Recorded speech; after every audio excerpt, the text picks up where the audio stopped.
साथियों, सभी को प्रणाम। आज मैं आपके सामने एक मुद्दे को लेकर के आया हूँ। कुछ साथी हमारे ये कहते रहते हैं कि भई हम लगातार कई वर्षों से संघर्ष कर रहे हैं, मिला क्या है? वो थोड़ी हताशा से भर जाते हैं, निराश हो जाते हैं। लेकिन साथियों, मैं आपसे एक बात कहना चाहूँगा कि आपने अच्छे से अभी संघर्ष को जाना नहीं, पहचाना नहीं, इसको अध्ययन नहीं किया इसका। संघर्ष के बहुत सारे परिणाम आए हैं। हमारा जो संघर्ष है, वो फलहीन नहीं रहा है। हमने संघर्ष किया तो हमें जो है ग्रेच्युटी मिली है, संघर्ष किया तो फैमिली पेंशन मिली है। इसी संघर्ष के बल पर हमें जो है जो 60% जो हम अमाउंट मिलना था रिटायरमेंट पर, वो टैक्स फ्री हुआ है। नहीं तो पहले लगभग वो जो दायरा आना था 30% का टैक्स का दायरा आना था। तो आप समझ सकते हैं कि 30 जो पैसा हमें मिलता उसमें से 30% सरकार टैक्स के तौर पर ले जाती, तो हमें क्या मिलना था? जो हमने दिया उससे भी घट जाता, हमारा खुद का जो पैसा था उससे भी कम हो जाता, क्योंकि 40% वो हमारा वैसे पेंशन के तौर पर रोक लेते, 30% जो है वो हमारा टैक्स के तौर पर चला जाता 60% का। तो क्या बचता? कुछ भी नहीं, बहुत कम अमाउंट हमारे पास बचती। तो ये संघर्ष का ही परिणाम है।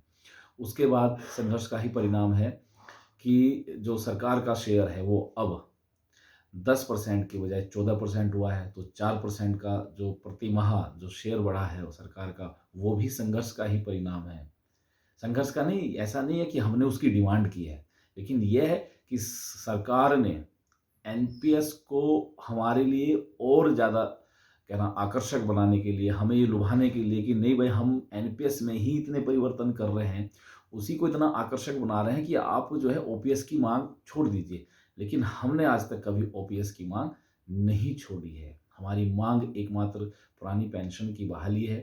एनपीएस में चाहे कितने भी परिवर्तन करें, यह ओपीएस जैसी जो है निश्चित एक अमाउंट देने वाली नहीं बन सकती है, क्योंकि इसमें रिस्क है और वो मार्केट रिस्क है, मार्केट बेस्ड रिस्क है, उसे सरकार भी वहन करने को तैयार नहीं है। उस रिस्क को तो सरकार भी लेने को तैयार नहीं है कि वो सरकार कह दे हम कोई निश्चित गारंटी दे रहे हैं, नहीं देने को तैयार है, क्योंकि उनको भी पता है कि मार्केट में क्या उतार-चढ़ाव आ जाए, इसकी कोई गारंटी नहीं है। तो इसलिए जो साथी ये कहते हैं कि अटेवा ने संघर्ष किया, क्या मिला?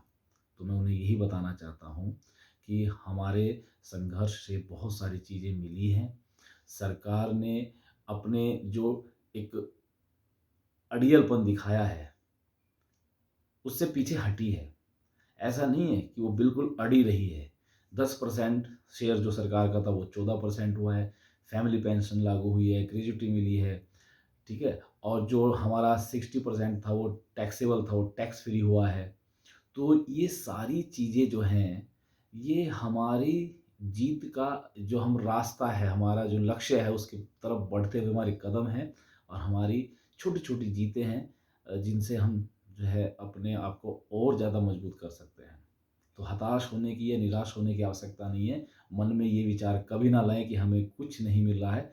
मिल रहा है, बस कमी तो है, तो ये है कि हमारे प्रयासों में कहीं न कहीं कमी है। हमने ना संघर्ष को जान रहे हैं और ना ही संघर्ष के फल जो हमें मिल रहे हैं, उन पर हम ध्यान दे रहे हैं। तो कमी हमारी है, कमी संघर्ष की है, कमी जो है संगठन की नहीं है, संगठन लगातार प्रयास कर रहा है।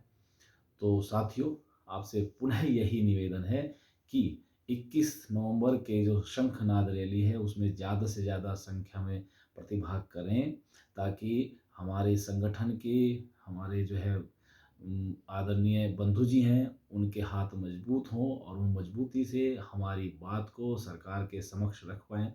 चुनाव हमारे सामने हैं और अगर हम अपनी बात को सशक्त तरीके से रख पाते हैं, तो समझ लीजिए कि हम सरकार जैसे सरकार का जो मैनिफेस्टो है उसमें पुरानी पेंशन बहाली के मुद्दे को भी रखवा सकते हैं।